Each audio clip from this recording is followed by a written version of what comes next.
जय संविधान. मी दीपाली, क्रांतिकारी जय भीम न्यूज लाईव्हसाठी. पेडगाव जवळ ट्रॅव्हल ट्रकच्या भीषण अपघातात एक ठार तर एकाचा उपचारादरम्यान मृत्यू, इतर 20 प्रवासी जखमी.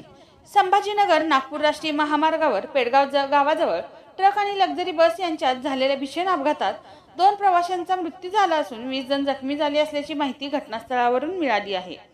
यावेळी 6 प्रवासी गंभीर जखमी झाले असून त्यांच्यावर वाशिम, शेलूबाजार आणि कारंजा येथील रुग्णालयात उपचार सुरू आहेत.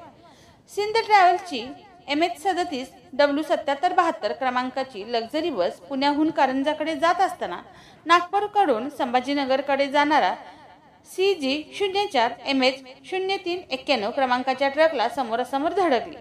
या अपघातात बस वाहक मुकेश विठ्ठल नाटे वय 36 राहणार बर्डे प्लॉट शिव मंदिर अकोट हे जागीच ठार झाले, तर बस चालक अशोक वानखेडे वय 55 राहणार अकोट यांचा उपचारादरम्यान मृत्यू झाला असून यामध्ये ट्रक चालकही गंभीर जखमी झाला आहे.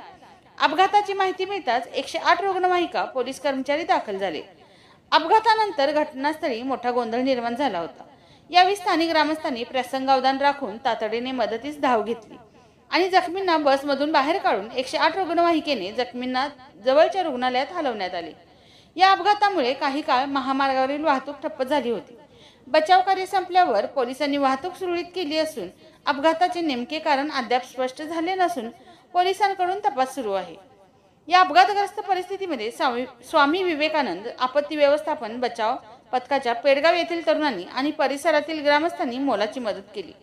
तसेच कारंजा, सेलूबाजार, मंगरुळपीर, वाशिम येथील रुग्णवाहिकांनी रुग्णांना रुग्णालयात नेण्यासाठी सहकार्य केले.